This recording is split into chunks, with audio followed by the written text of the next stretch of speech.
Buat teman-temanku yang baru gabung, bisa cek di playlist untuk urutan videonya, dan bisa juga cek di playlist untuk judul barunya. Bab 2040, Melawan Zhou Chun, Bagian 3. Ekspresi siswa tahun kedua itu sedikit jelek. Dia memaksa dirinya untuk mendengus dingin. Itu hanya kebetulan. Bukankah dia masih gagal menandingi serangan pedang Zhou Chun? Dia bukan seseorang yang kekuatannya bisa kau pahami. Jisuan dan yang lainnya menatap mereka dengan dingin dan menggelengkan kepala sedikit. Hanya mereka yang secara pribadi telah mengalami kemampuan Ye Chen yang menantang surga yang akan tahu keberadaan seperti apa Ye Chen itu. Jisuan dan yang lainnya tidak mengatakan apa-apa karena mereka tahu bahwa seseorang tidak akan pernah bisa membangunkan orang yang berpura-pura tidur. Hasilnya akan membuktikan siapa yang benar. Ye Chen menatap Zhou Chun. Serangan pedangnya sebelumnya memang bukan tandingan serangan pedang Zhou Chun. Namun, Ye Chen tidak mundur. Sebaliknya, dia menjadi lebih bersemangat. Dia bisa mengandalkan tubuh surgawi abadinya untuk memblokir serangan Zhou Chun yang telah melemah. Dia tahu bahwa setiap kali dia menerima serangan Zhou Chun, dia akan mendapatkan pemahaman yang lebih dalam tentang pedang daunnya. Ini juga berarti bahwa pemahamannya tentang pedang pembelah langit juga akan meningkat. Feng Qingyang tersenyum dan berkata, jadi kamu ingin mendapatkan pencerahan dari pendekar pedang jenius ini. Di dunia ini, aku khawatir hanya kamu yang berani melakukan hal seperti itu dalam pertempuran. Kecerobohan sekecil apapun akan menyebabkan kematian. Di kejauhan, ekspresi Zhou Chun menjadi gelap. Dia tahu bahwa dia telah meremehkan Ye Chen. Dia selalu tak terkalahkan, dan terus-menerus memaksa lawan-lawannya ke dalam keadaan putus asa. Kapan dia pernah merasakan tekanan dari lawannya? Ini adalah pertama kalinya dia merasakan tekanan, dan itu dari seorang ahli alam penciptaan.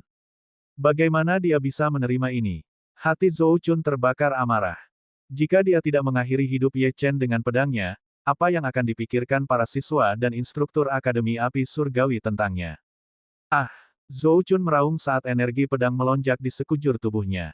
Dia tampaknya telah berubah menjadi iblis pedang dengan kekuatan tak terbatas. Lautan energi pedang awan yang awalnya berwarna putih juga diwarnai dengan lapisan darah karena perubahan kondisi pikiran Zhou Chun. Ye Chen mencibir dan berkata, "Oh, apakah kamu marah karena kamu tidak mengalahkanku dengan satu serangan?" Tatapannya berangsur-angsur menjadi dingin. Kamu tumbuh dalam kekuatan super sejak kamu masih muda. Kamu memiliki akses ke sumber daya terbaik. Kamu tidak pernah menemui rintangan nyata, kan? Pedang Zhou Chun memang sangat kuat, tetapi di mana harga dirinya? Ye Chen meremehkan harga diri semacam ini yang tidak pernah mengalami kemunduran dan tidak pernah berjuang dalam situasi yang benar-benar putus asa. Warna darah di sekelilingnya semakin tebal, tetapi Ye Chen tidak peduli. Dia berkata dengan tenang, "Zhou Chun, aku akan membiarkanmu mengalami apa itu keputusasaan. Aku telah dipanggil orang yang tidak berguna oleh semua orang sejak aku masih muda. Kesulitan dan ejekan yang aku alami adalah hal-hal yang bahkan tidak dapat kamu bayangkan." Zhou Chun mengatupkan giginya, hatinya terbakar. Dia meraung pada Ye Chen, "Diam. Kau tidak layak melawanku." Tebas. Dalam sekejap, lautan awan berwarna darah bergolak dan raungan naga terdengar. Energi pedang yang tak terbatas terbungkus dalam cahaya berwarna darah dan menyatu ke dalam tubuh Zhou Chun. Itu berubah menjadi naga awan berwarna darah yang sebenarnya menyatu dengan pedang saat menebas ke arah Ye Chen. Zhou Chun telah berubah menjadi naga raksasa. Sisik dan cakarnya hidup dan seperti hidup. Energi darah melonjak di sekelilingnya. Mata merah darahnya menatap Ye Chen. Matanya dingin dan kejam. Ini adalah pertama kalinya dia menggunakan gerakan ini di depan siapapun. Ini adalah kekuatannya yang sebenarnya. Dengan ini, dia yakin bahwa dia tak terkalahkan di antara mereka yang setingkat. "Ye Chen, kamu bilang kamu ingin aku mengalami keputusasaan. Kalau begitu, aku akan membiarkanmu mengalami apa itu neraka yang sebenarnya." Begitu naga awan berwarna darah itu muncul, kerumunan di sekitarnya merasakan rasa kagum muncul secara spontan, dan beberapa siswa yang lebih lemah tidak dapat menahan diri untuk tidak sedikit gemetar. Itu sangat menakutkan. Ye Chen menahan napas dan fokus. Meskipun kekuatannya saat ini telah meningkat, dia masih belum dapat sepenuhnya melepaskan kekuatan penuh pedang pembelah langit. Oleh karena itu, dia harus terus bertarung. Sebelum mencapai batasnya, dia akan menggunakan pemahamannya tentang pedang Dao Zhou Chun untuk meningkatkan level pedang pembelah langitnya. Jika tidak, bahkan jika dia berhasil mengalahkan Zhou Chun, dia tidak akan memiliki kemampuan untuk menghadapi kerajaan surgawi atau Dao surgawi, apalagi kekuatan super di balik 100 ahli perkasa yang dipenjara. Melihat kemunculan naga merah darah itu, siswa tahun kedua yang mengejek Ye Chen menjadi bersemangat. Zhou Chun benar-benar telah menggunakan kartu truf. Di masa lalu, meskipun Zhou Chun kuat, dia tidak menunjukkan kekuatan yang menantang surga. Setelah Zhou Chun menjadi satu dengan pedang, naga raksasa yang dia wujudkan mungkin membuatnya tak terkalahkan di bawah alam gerbang tertutup, bukan? Mereka belum pernah melihat seorang kultivator yang belum mencapai alam gerbang tertutup yang dapat menggunakan teknik yang begitu mengerikan.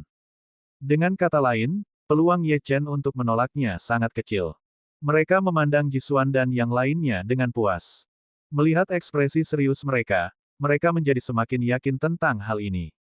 Ye Chen sudah mati. Naga merah darah itu meraung dan menyerang Ye Chen dengan esensi pedang yang sangat kuat. Kemanapun ia lewat, ruang hancur. Ye Chen seperti perahu kecil di tengah lautan darah ini. Saat ombak bergolak, pedang binatang busuk di tangannya menari dengan liar. Dalam sekejap, ia menyerang berkali-kali. Namun, saat cakar naga itu bergerak dengan lembut, ribuan sinar pedang muncul dan mencabik-cabik sinar pedang Ye Chen menjadi berkeping-keping. Ketika siswa tahun kedua melihat ini, mereka bahkan lebih senang. Kegembiraan di mata mereka hampir meluap. Mereka menatap Ye Chen dengan gembira. Ye Chen memang seorang jenius yang menantang surga. Dia bahkan lebih kuat dari mereka. Sayangnya, dia telah menyinggung Zhou Chun. Hanya ada satu hasil baginya. Dia akan mati. Oleh karena itu, semakin berbakat Ye Chen, semakin puas mereka saat melihat Ye Chen dihancurkan. Banyak orang akan merasa bahwa semakin sial dan menyedihkan seorang jenius, semakin bahagia mereka. Ini karena mereka iri pada orang ini.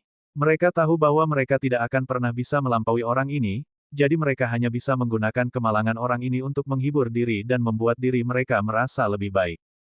Saat Ye Chen menyerang dengan pedangnya, seluruh tubuhnya menyambar petir. Dia mengaktifkan 100 Steps Chasing Lightning dan menghindari serangan naga itu sambil terus mengayunkan pedangnya. Zhou Chun memang kuat. Dia begitu kuat sehingga Ye Chen tidak punya pilihan selain menghindarinya untuk sementara waktu. Namun, Zhou Chun adalah orang yang bahkan lebih terkejut. Itu karena meskipun setiap serangan pedang Ye Chen tidak sebanding dengan esensi pedangnya, serangan ini terus berubah dan menguat. Bagaimana ini mungkin? Bahkan seorang jenius seperti Zhou Chun hanya bisa menggunakan kata, tidak terbayangkan, untuk menggambarkan semua yang disaksikannya. Siapa yang bisa terus menjadi lebih kuat dalam pertempuran, terutama melawan lawan yang lebih kuat dari mereka. Semua orang telah mendengar legenda tentang beberapa jenius yang tak tertandingi dengan bakat luar biasa. Ketika berhadapan dengan musuh yang kuat, mereka memanfaatkan kesempatan dalam situasi putus asa dan terus menjadi lebih kuat.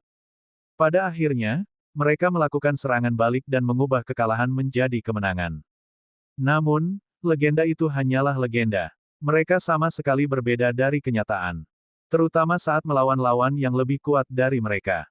Semua orang pernah mendengar legenda tentang beberapa orang jenius yang tak tertandingi dengan bakat luar biasa. Ketika berhadapan dengan musuh yang kuat, mereka memanfaatkan kesempatan dalam situasi putus asa dan terus menjadi lebih kuat. Pada akhirnya, mereka melakukan serangan balik dan mengubah kekalahan menjadi kemenangan. Namun, legenda itu hanyalah legenda. Mereka sama sekali berbeda dari kenyataan. Terutama saat melawan lawan yang lebih kuat dari mereka. Semua orang pernah mendengar legenda tentang beberapa orang jenius yang tak tertandingi dengan bakat luar biasa. Ketika berhadapan dengan musuh yang kuat, mereka memanfaatkan kesempatan dalam situasi putus asa dan terus menjadi lebih kuat.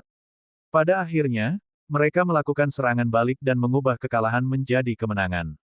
Namun, legenda itu hanyalah legenda. Mereka sama sekali berbeda dari kenyataan.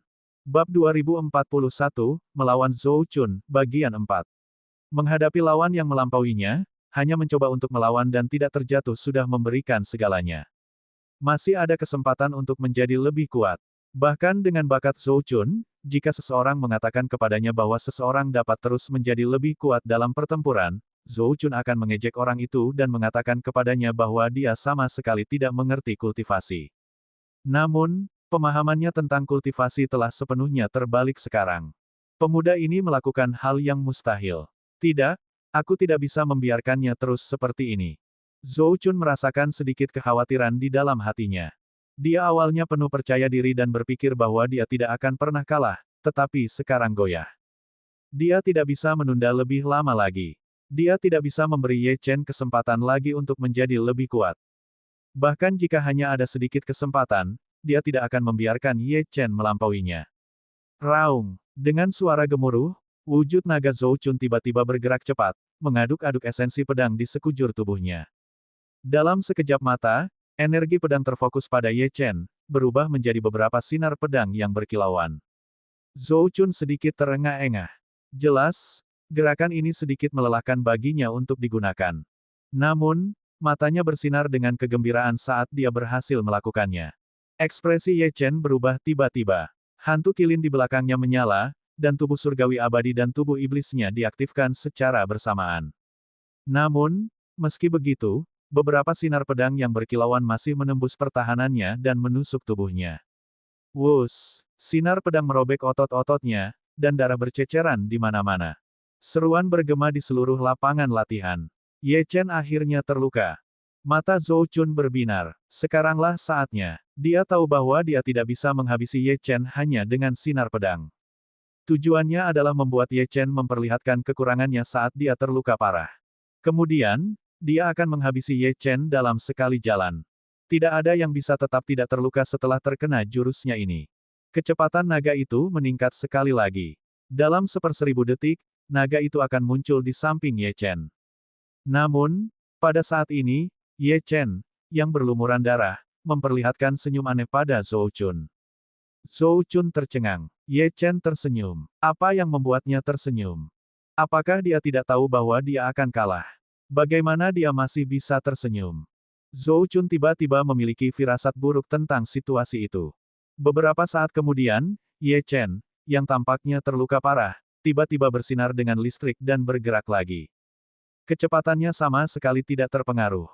Ada keheningan yang mematikan. Tidak seorang pun mengira Ye Chen bisa bergerak setelah menerima serangan kuat Zhou Chun. Selain itu, dia tampak sama sekali tidak terpengaruh oleh luka-lukanya. Semua orang di sini tahu bahwa fisik Ye Chen sangat kuat. Namun, ini di luar dugaan mereka. Hati semua orang dipenuhi dengan kekaguman dan rasa hormat kepada Ye Chen. Tidak seorang pun ingin menjadi musuh Ye Chen, karena tidak ada seorang pun yang ingin menghadapi musuh yang tidak akan pernah bisa dibunuh. Terlebih lagi, Ye Chen memiliki bakat yang menantang surga.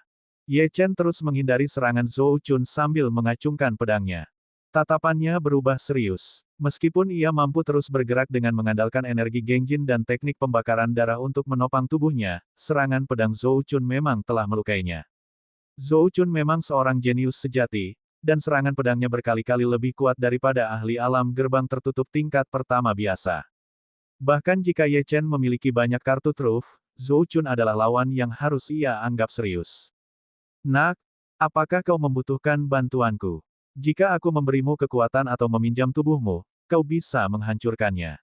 Suara Feng Qingyang terdengar di telinganya. Ye Chen menggelengkan kepalanya. Tidak perlu. Aku bisa melakukannya. Dia menolak. Dia tahu bahwa dia memiliki batas kemampuannya. Pertarungan ini akan bergantung pada siapa yang dapat memanfaatkan kesempatan untuk mengalahkan lawan mereka sebelum mencapai batas mereka. Peluang kemenangan Ye Chen adalah pedang pembelah langit, khususnya serangan pedang yang belum pernah digunakannya sebelumnya. Pada saat ini, Zhou Chun sedikit tercengang. Dia tidak pernah bermimpi bahwa Ye Chen akan terkena sinar pedangnya dan masih terlihat seolah-olah tidak terjadi apa-apa. Dia yakin bahwa jika seorang ahli alam bukaan bintang tingkat puncak biasa yang menerima pukulan itu, orang itu pasti sudah mati. Dia tahu bahwa fisik Ye Chen sangat kuat dan dia seharusnya tidak mati, tetapi ini mendekati level yang tidak masuk akal. Halo, dia bahkan tidak terlihat terluka. Zhou Chun selalu tak terkalahkan di antara rekan-rekannya. Kapan dia pernah bertemu lawan seperti itu? Pada saat ini, kepercayaan dirinya telah mengalami pukulan besar. Dia sebenarnya berada dalam posisi yang kurang menguntungkan. Ye Chen tersenyum. Dia tahu bahwa dia telah mencapai tujuannya. Dia berbeda dari Zhou Chun. Sejak dia mulai berkultivasi, dia telah bermain-main dengan malaikat maut. Dia telah mengatasi banyak kesulitan dan tantangan. Dalam hal kekuatan hati daunnya, dia jauh lebih kuat dari Zhou Chun. Tidak peduli seberapa sulit situasinya, dia tidak akan pernah putus asa. Setelah beberapa saat linglung, Zhou Chun meraung lebih marah lagi. Saat ini, dia hanya berharap Ye Chen akan jatuh. Dia hanya berharap Ye Chen akan menghilang di depan matanya dan sepenuhnya menghapus noda memalukan ini dalam perjalanan kultivasinya. Dia tahu bahwa emosinya telah terombang-ambing oleh Ye Chen, tetapi dia bahkan lebih bersemangat untuk mengalahkan Ye Chen. Selama noda ini menghilang, dia bisa kembali ke sikap tenang dan tenang aslinya. Zhou Chun mengaduk lautan pedang berwarna darah, dan beberapa sinar pedang mengembun lagi. Mata Ye Chen menyipit, tetapi sedikit kegembiraan melintas di wajahnya. Pedang binatang busuk bergerak, dan dengan ledakan keras, serangan pedangnya melintas dan menghancurkan setengah dari cahaya pedang. Setengah lainnya menusuk tubuh Ye Chen lagi. Ye Chen tidak hanya tidak marah karena luka-lukanya yang semakin parah, tetapi dia malah senang. Dia tahu bahwa pedang Zhou Chun sedang kacau. Naga raksasa itu akhirnya mencapai Ye Chen. Naga itu mengayunkan cakarnya dan bertabrakan dengan pedang Ye Chen. Ye Chen memuntahkan darah. Kekuatan hentakan yang besar membuatnya terpental. Namun, Ye Chen dengan cepat menenangkan diri dan menghindari kejaran naga itu lagi. Pada saat yang sama, dia mengayunkan pedangnya ke arah Zhou Chun berulang kali. Kerumunan mendukung Zhou Chun, dan seolah-olah Ye Chen sedang berjuang di ambang kematian. Namun, tidak ada yang berani mengejek Ye Chen saat ini karena apa yang mereka saksikan. Tidak peduli seberapa kuat fisik Ye Chen, seberapa menyakitkan baginya untuk ditusuk oleh pedang Zhou Chun berulang kali. Ketika energi pedang memasuki tubuhnya, otot, tulang, dan meridiannya mungkin akan terpotong dan hancur. Bahkan jika tubuh orang normal dapat menahannya, pikiran mereka mungkin akan runtuh karena rasa sakit yang hebat. Namun, Ye Chen tampaknya mampu menahan rasa sakit yang hebat itu dengan mudah. Dia pasti telah dipukul setidaknya ratusan kali, bukan? Bab 2042, melawan Zhou Chun, bagian 5. Setelah menahan rasa sakit yang tak terbayangkan, apakah dia menunjukkan tanda-tanda menyerah? Tidak, bukan hanya itu. Meskipun aura Ye Chen melemah, semua orang bisa tahu bahwa semangat juang Ye Chen semakin kuat. Meskipun Ye Chen adalah orang yang terluka, dia telah melampaui Zhou Chun dalam hal aura, jadi bagaimana mungkin mereka tidak terkejut? Orang seperti itu, bahkan jika tubuhnya hancur, akan tetap berdiri dan terus bertarung. Bagaimana mungkin dia tidak dikagumi oleh orang lain karena memiliki semangat seperti baja? Meskipun Ye Chen belum menang, dia telah memenangkan hati sebagian besar siswa. Dia adalah seorang jenius yang layak dari Akademi Api Surgawi. Geking menatap Ye Chen, dengan cahaya di matanya semakin bersinar. Dia tahu bahwa Ye Chen menakjubkan, tetapi dia masih meremehkan Ye Chen. Dalam hatinya, dia memiliki firasat samar bahwa Ye Chen mungkin adalah seseorang yang dapat mengubah masa depan Akademi Api Surgawi. Kebetulan, orang yang duduk di sebelah Geking adalah Chu Ying. Saat ini, dia tersenyum dan menatap Ye Chen dengan sedikit ekspresi bangga di wajahnya. Dia bangga dengan penampilan Ye Chen. Dia telah melihat banyak orang jenius seperti Zhou Chun. Orang-orang ini memang sangat berbakat, tetapi mereka tidak memiliki semangat seperti Ye Chen. Semangat seperti itu terkadang bahkan lebih berharga daripada bakat, dan ini juga yang paling dia kagumi dari Ye Chen. Bahkan jika Ye Chen bukan kaisar iblis yang bereinkarnasi, jika diberi cukup waktu, prestasinya mungkin melampaui kaisar iblis. 2 jam berlalu, 4 jam berlalu, 6 jam berlalu, pertarungan terus berlanjut. Saat ini, Ye Chen tampak sangat menderita. Tubuhnya compang-camping. Jika bukan karena api ungu samar yang menahannya, tubuhnya yang penuh lubang akan benar-benar runtuh. Bahkan tubuh surgawi abadinya tidak dapat pulih begitu cepat, yang menunjukkan betapa mengerikannya Zhou Chun. Sementara itu, Zhou Chun jelas juga tidak mudah. Aura naga raksasa itu tampak melemah dan wujud aslinya sudah berlumuran darah. Selama pertarungan, Ye Chen perlahan-lahan melukainya. Tiba-tiba, mereka berdua berhenti bergerak pada saat yang bersamaan. Mereka melayang di udara di atas lapangan latihan, saling berhadapan. Dengan suara gemuruh, naga merah darah itu perlahan menghilang, menampakkan Zhou Chun yang berwajah pucat. Dia menatap tubuh Ye Chen yang hancur. Dia tidak dapat mengerti bagaimana Ye Chen masih bisa bertarung dalam kondisinya saat ini.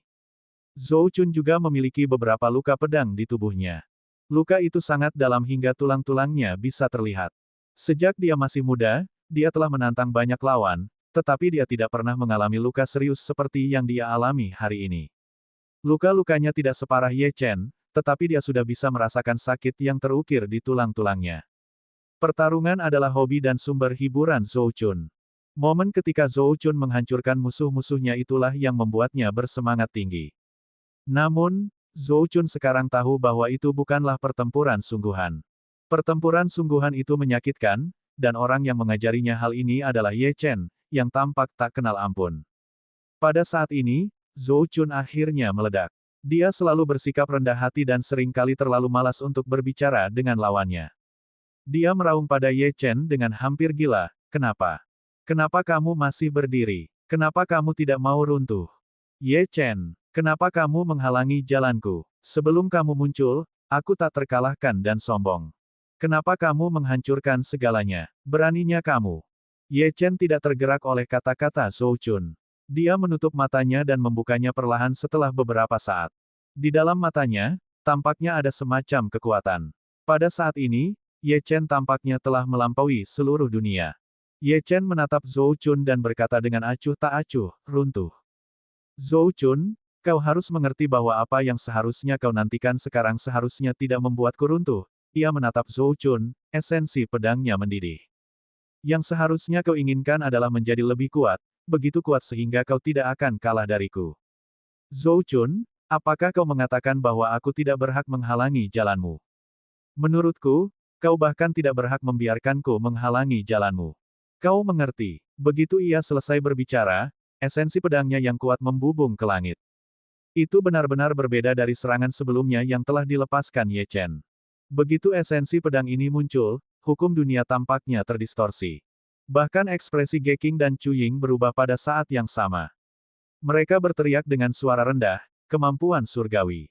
Menjadi lebih kuat, gumam Zhou Chun." Kata-kata ini menyebabkan keadaan pikirannya berubah. Ye Chen perlahan mengangkat pedang di tangannya. "Zhou Chun," katanya dengan tenang, "gunakan pedangmu. Gunakan serangan terkuatmu." Dia akhirnya memahami esensi-esensi pedang Zhou Chun setelah menderita ratusan pukulan. Pedang pembelah langit milik Ye Chen akhirnya berhasil menembusnya. Zhou Chun terdiam sejenak. Dia menarik napas dalam-dalam dan menjawab, "Ye Chen, harus kukatakan bahwa kau adalah lawan yang langka. Aku telah memperoleh banyak manfaat dari pertempuran ini." Matanya bersinar dengan percaya diri sekali lagi, dan semua orang samar-samar dapat mengatakan bahwa dao pedang milik Zhou Chun telah berhasil menembusnya. Ye Chen tersenyum dan esensi pedangnya meledak. Pilar cahaya keemasan muncul di antara langit dan bumi. Adapun Zhou Chun, esensi pedangnya juga melonjak. Energi pedang yang tak terbatas berubah menjadi naga biru yang turun dari langit. Pedang pembelah langit, pedang langit naga awan. Seolah-olah ada dua dewa pedang yang saling berhadapan. Serangan kedua belah pihak benar-benar memancarkan sedikit keilahian. Cahaya yang menyilaukan itu meledak saat serangan-serangan itu bertabrakan, lalu memudar, hanya menyisakan satu sosok yang berdiri di lapangan latihan. Zhou Chun menatap langit. Langit cerah dan tak berawan. Matahari yang menyilaukan bersinar di langit. Di langit yang tak berawan, di mana ada ruang bagi naga awan untuk terbang tinggi. Mungkin, hanya naga surgawi sejati yang bisa terbang tinggi di bawah terik matahari. Senyum pahit muncul di wajahnya yang biasa. "Aku kalah." Ye Chen menatap Zhou Chun yang jatuh dan kemudian melihat darah di dadanya. Itu adalah luka yang disebabkan oleh serangan pedang terakhir Zhou Chun. Pedang pembelah surga miliknya telah membaik lagi. Namun, jika bukan karena tubuh dewa abadi dan tubuh iblisnya yang menantang surga, dia mungkin akan menjadi orang yang kalah. Zhou Chun memang sangat kuat. Dia percaya bahwa serangan pedang terakhir telah melampaui kekuatan serangan ahli alam gerbang tertutup tahap awal. Namun, yang terakhir berdiri tetaplah Ye Chen. Dia tidak akan pernah jatuh. Ini adalah kebanggaan Ye Chen.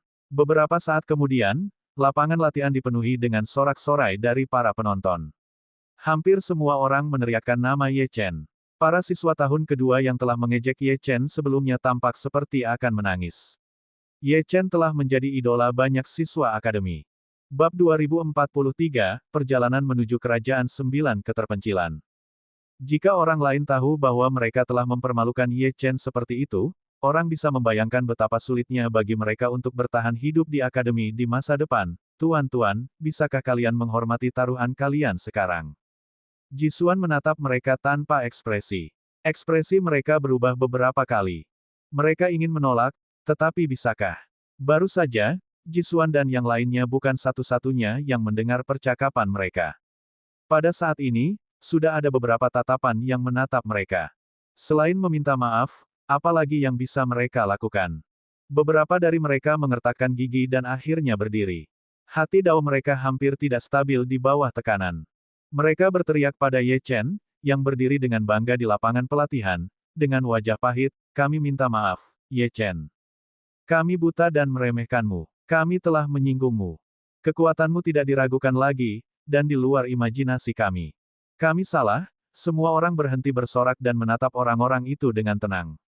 Tatapan mata itu bagaikan bilah tajam yang menusuk hati mereka.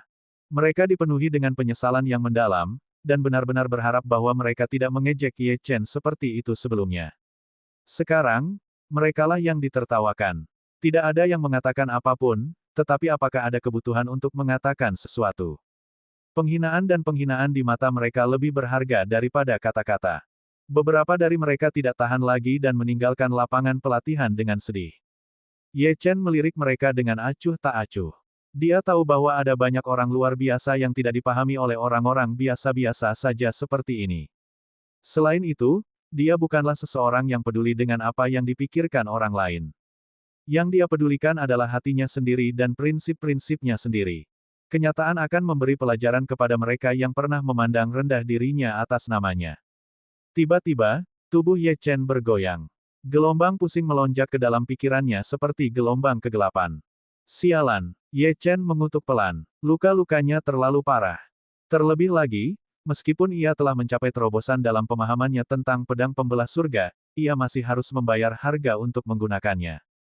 Tak lama kemudian, Ye Chen akhirnya pingsan. Geking bergerak dan menggendong Ye Chen dan Zhou Chun di tangannya. Ia secara pribadi membawa mereka kembali ke menara untuk dirawat. Melihat mereka berdua, ia tidak bisa menahan senyum. Ye Chen dan Zhou Chun tidak mengecewakannya. Ye Chen membuka matanya dan mendapati dirinya terbaring di ruangan yang tidak dikenalnya. Terlebih lagi, ia merasa seperti bergerak cepat. Ia menggelengkan kepalanya yang sedikit mengantuk dan turun dari tempat tidur untuk berjalan keluar pintu. Begitu pintu terbuka, seorang lelaki tua berambut putih muncul di depannya. Itu Geking. Geking tersenyum padanya. Ye Chen, kau akhirnya sadar. Aku khawatir kau masih koma setelah tiba di kerajaan 9 keterpencilan. Apa yang akan kulakukan? Kepala sekolah, apa yang terjadi di sini? Ye Chen bertanya pada Geking. Sudah sehari sejak kau dan Zhou Chun bertarung, kata Geking, kita sekarang sedang dalam perjalanan menuju kerajaan 9 keterpencilan. Menurut pengamatanku, kondisimu tidak buruk, jadi kupikir kau akan bisa pulih sebelum kita mencapai kerajaan 9 keterpencilan. Karena itu, aku membawamu ke atas kapal terbang. Namun, aku tidak menyangka kau akan bangun setelah hanya sehari. Ye Chen mengangguk. Pedang pembelah langitnya telah ditingkatkan ke tingkat yang lebih tinggi dan efek sampingnya telah sangat berkurang. Kalau bukan karena luka berat yang dideritanya selama pertempuran dengan Zhou Chun, dia tidak akan pingsan. Oh benar, kata Geking, Chu Ying memintaku untuk memberitahumu bahwa dia punya sesuatu untuk dilakukan. Dia menuju kerajaan 9 keterpencilan sendirian. Ye Chen menatap Geking dengan bingung. Kepala sekolah, apa identitas Pericu? Mengapa dia diundang ke kerajaan 9 keterpencilan untuk berpartisipasi dalam perayaan ulang tahun anggota keluarga kerajaan? Ye Chen tahu bahwa identitas Chu Ying berhubungan dengan Kaisar Iblis, tetapi identitas aslinya masih menjadi misteri. Agaknya, Geking, sebagai kepala Akademi Api Surgawi, tahu lebih banyak daripada dia. Geking tersenyum misterius. Chu Ying adalah seseorang dari kerajaan 9 keterpencilan. Selain itu, dia adalah putri dari keluarga yang sangat misterius di sana. Tentu saja, dia berhak menghadiri pesta ulang tahun. Nak, meskipun bakatmu memang luar biasa, Chu Ying tetaplah seseorang yang harus kamu perhatikan. Selain itu, keluarga di belakangnya dikatakan berhubungan dekat dengan Kaisar Iblis yang legendaris. Saat itu, Kaisar Iblis berperang melawan Dao Surgawi dan banyak ahli dari kerajaan Surgawi. Itu adalah pertempuran yang menggemparkan. Dan pada malam sebelum pertempuran ini, Kaisar Iblis melihat satu orang. Orang itu adalah leluhur Chu Ying. Namun, pada malam itu, tidak ada yang tahu apa yang dikatakan Kaisar Iblis. Mata Ye Chen menjadi gelap. Tampaknya Kaisar Iblis pasti telah memberikan sesuatu kepada leluhur itu pada malam sebelum pertempuran. Ini adalah kunci untuk menghidupkan kembali tubuh fisik Kaisar Iblis.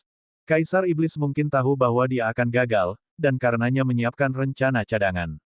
Pada akhirnya, Kaisar Iblis menemuinya. Dalam permainan catur ini, semua orang mengira Kaisar Iblis telah kalah, tetapi ternyata tidak demikian. Perjalanan ke kerajaan 9 keterpencilan ini mungkin adalah awal permainan yang sebenarnya.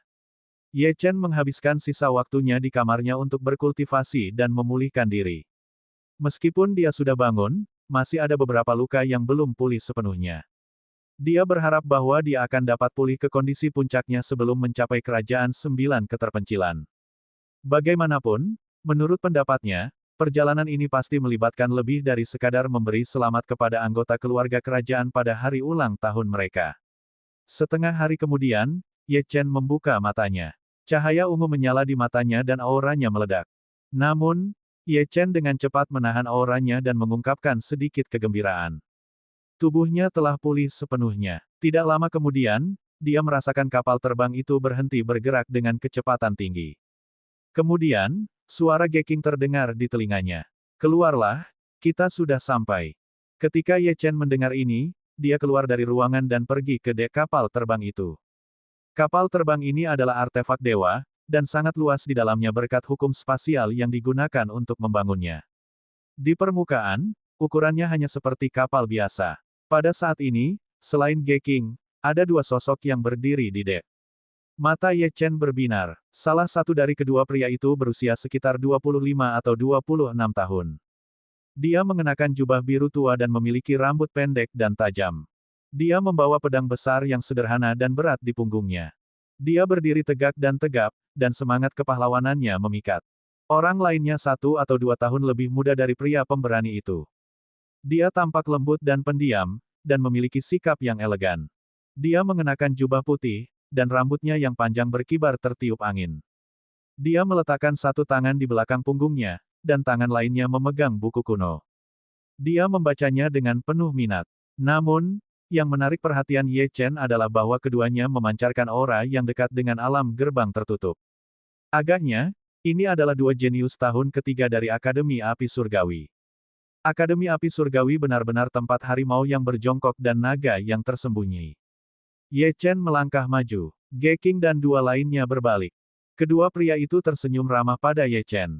Adik junior, saya Si Hua, siswa tahun ketiga, kata pria yang tampak gagah berani itu. Pria berjubah putih itu menyimpan buku itu dan mengangguk sambil tersenyum. Nama saya Zhao Lun. Saya juga siswa tahun ketiga. Penampilan adik junior melawan Zhou Chun benar-benar menakjubkan. Kakak senior, saya Ye Chen, siswa tahun pertama, kata Ye Chen. Segera, kapal terbang itu mendarat di tanah. Itu adalah gurun tak berujung. Ye Chen melihat sekeliling dengan rasa ingin tahu. Tidak ada seorang pun di gurun sejauh puluhan ribu mil. Bukankah tujuan mereka adalah kerajaan 9 keterpencilan? Dan rambutnya yang panjang berkibar tertiup angin. Dia meletakkan satu tangan di belakang punggungnya, dan tangan lainnya memegang buku kuno. Dia membacanya dengan penuh minat. Namun, yang menarik perhatian Ye Chen adalah bahwa keduanya memancarkan aura yang dekat dengan alam gerbang tertutup. Agaknya, ini adalah dua jenius tahun ketiga dari Akademi Api Surgawi. Akademi Api Surgawi benar-benar tempat harimau yang berjongkok dan naga yang tersembunyi. Ye Chen melangkah maju. Geking dan dua lainnya berbalik. Kedua pria itu tersenyum ramah pada Ye Chen.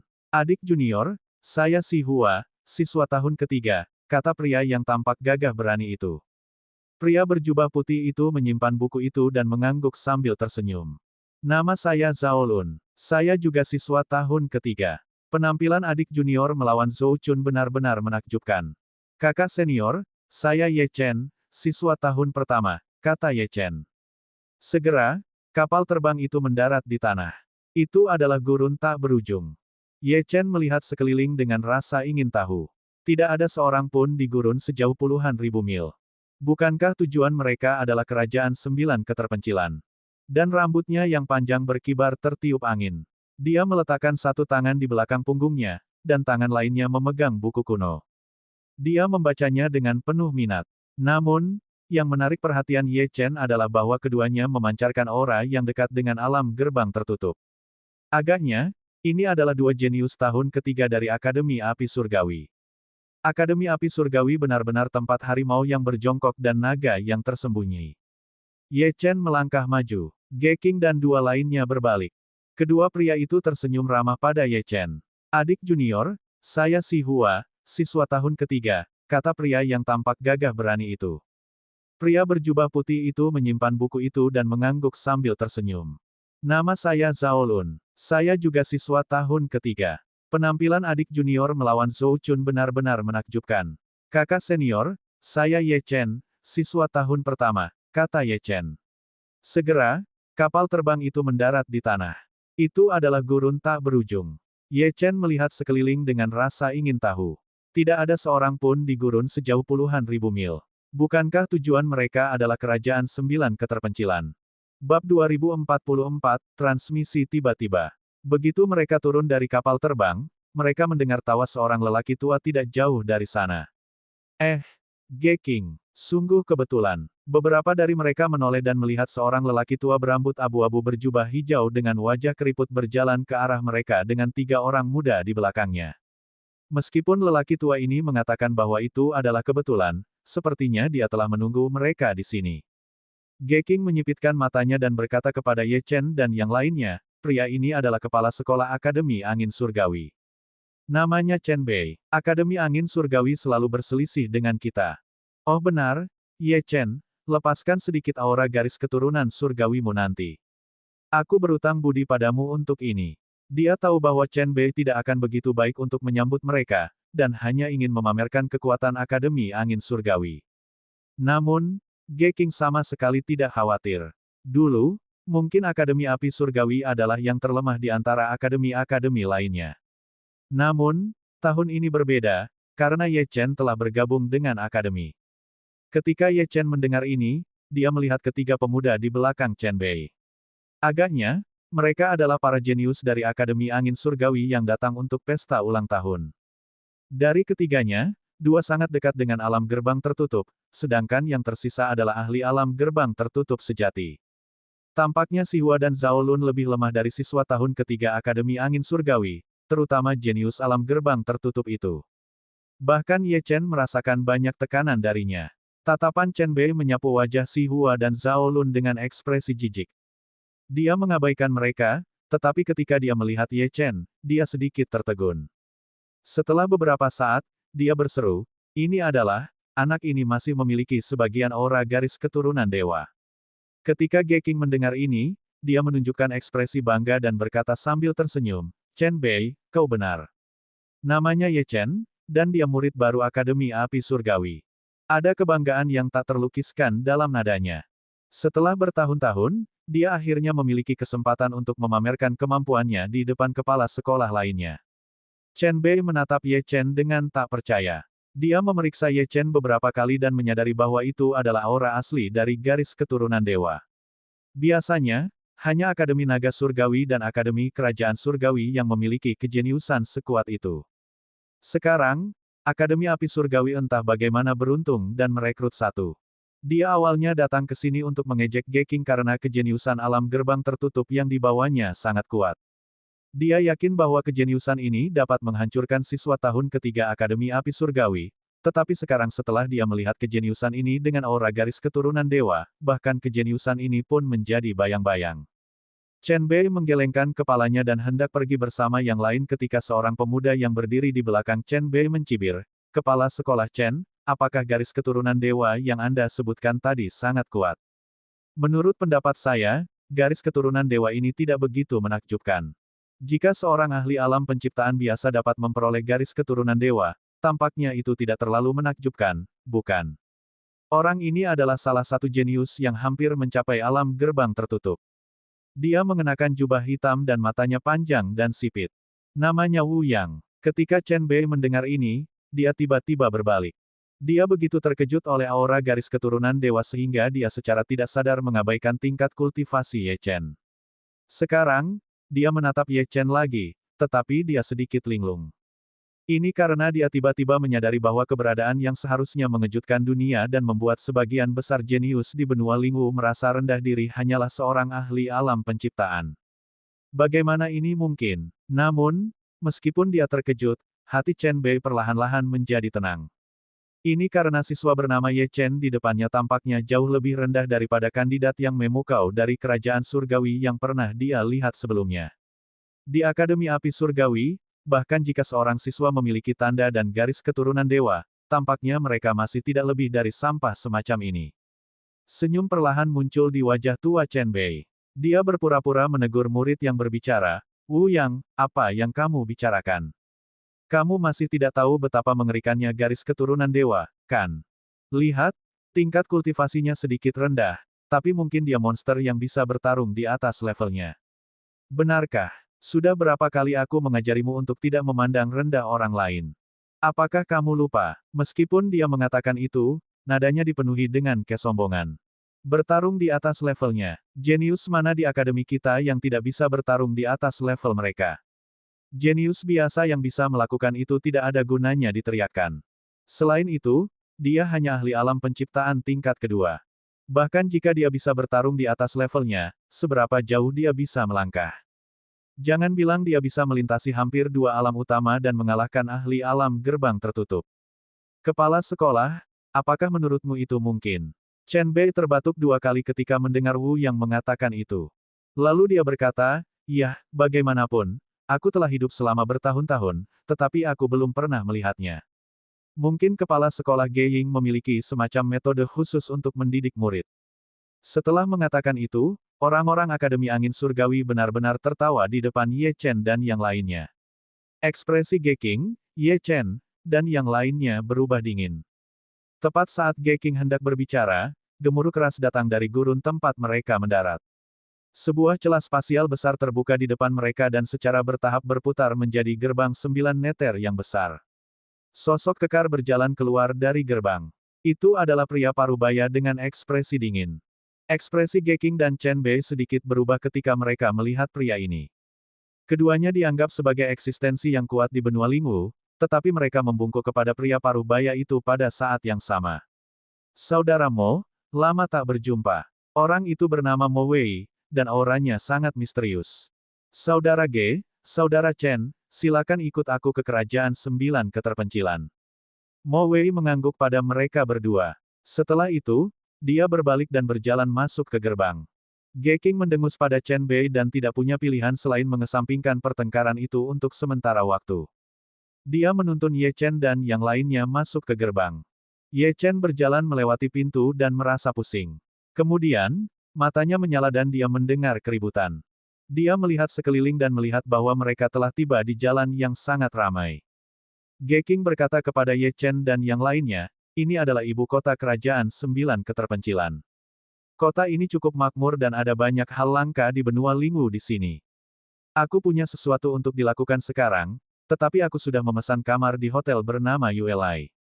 Kalian bisa pergi ke sana terlebih dahulu atau berjalan-jalan di sekitar kota."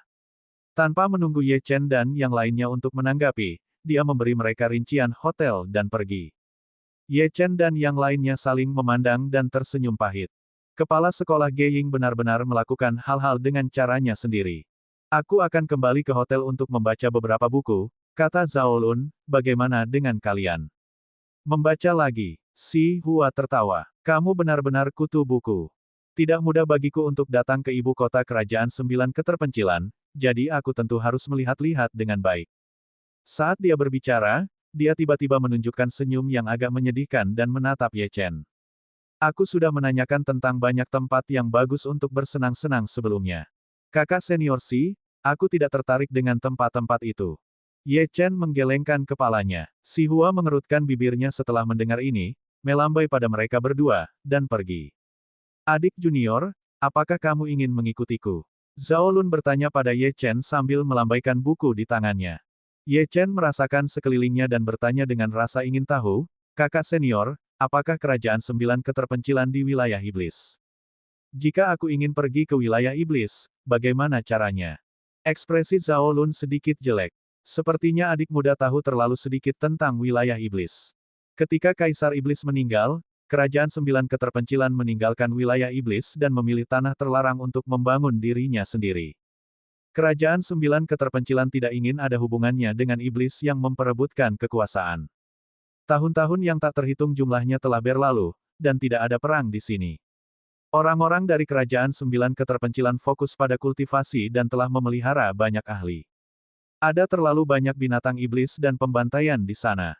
Jun Mochen adalah seorang tiran sejati. Aku khawatir akan sangat berbahaya bagimu untuk pergi ke sana. Adik muda, apakah kamu masih mendengarkan? Zhao Lun bertanya ketika dia melihat ekspresi Ye Chen yang tidak sedap dipandang. Namun, Ye Chen tidak menjawab. Ini karena tadi, dia merasakan sesuatu dalam benaknya bergetar. Sebuah pemandangan tiba-tiba muncul, memaksa masuk ke dalam benaknya. Ada rantai yang tak terhitung jumlahnya di layar, yang mengikat seorang gadis muda yang penuh luka. Hantu naga mengelilinginya, dan busur petir menyambar tubuhnya. Luo kecil, mata Ye Chen membelalak. Bagaimana ini mungkin? Bab 2045, Paviliun Mata Air Surgawi, Bagian 1. Adegan dalam pikiran Ye Chen melintas. Tampaknya sangat tidak stabil. Namun, realisme adegan itu membuat Ye Chen merasa itu nyata. Sesuatu telah terjadi pada Ye Luo. Namun, Ye Luo tidak memiliki musuh.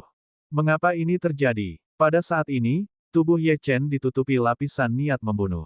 Para ahli kerajaan Sembilan Keterpencilan di sekitarnya secara alami memperhatikan Ye Chen. Ekspresi Zhao Lun sedikit berubah. Jika ini terus berlanjut, mereka semua akan mati. Dia dengan cepat berkata kepada Ye Chen, "Adik junior, ada apa?" "Siapa Luo kecil? Jika kamu melepaskan niat membunuhmu lagi, konsekuensinya akan serius." Ye Chen sadar dan menggelengkan kepalanya. "Tidak apa-apa, kakak senior, aku ingin sendiri sebentar. Kamu bisa pergi ke hotel dan membaca dulu." Meskipun Zhao Lun bingung, dia tetap mengangguk dan pergi. Kerajaan Sembilan Keterpencilan penuh dengan orang-orang. Namun, ekspresi Ye Chen sangat muram. Hal itu tadi tampaknya merupakan hasil dari semacam teknik. "Senior Feng, apakah gambaran dalam pikiranku tadi adalah ilusi?" Ye Chen dengan cepat bertanya kepada Feng Qingyang. Feng Qingyang merenung sejenak dan berkata, "Aku melihat fluktuasi besar di ruang di sekitarmu tadi, sepertinya itu adalah teknik kuno yang dapat melintasi ruang untuk menghubungi orang lain. Namun, harga untuk menggunakan teknik ini sangat tinggi, dan orang yang menggunakannya belum menyempurnakannya, jadi gambarannya sangat tidak stabil." Ekspresi Ye Chen serius. Sepertinya ini nyata. Entah mengapa, Ye Luo datang ke benua Lingwu, dan sesuatu terjadi padanya.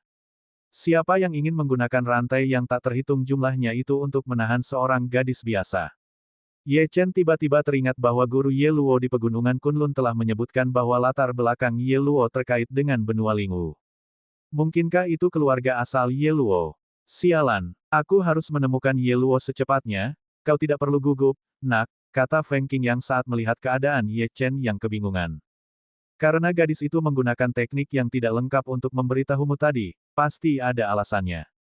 Tidak peduli seberapa cemasnya kau, tidak ada gunanya. Lebih baik menunggunya menyempurnakan teknik kuno itu. Saat itu, informasi yang dikirimkan akan jauh lebih jelas, dan kau akan dapat menggunakannya untuk menemukannya. Perjalanan ke Kerajaan Sembilan Keterpencilan ini sangat penting. Mengapa kau tidak memanfaatkan kesempatan ini untuk berjalan-jalan? Kau mungkin akan menemukan sesuatu. Ye Chen menghela napas panjang. Ia hanya bisa mengesampingkan masalah Ye Luo untuk saat ini dan menunggunya menggunakan teknik itu lagi.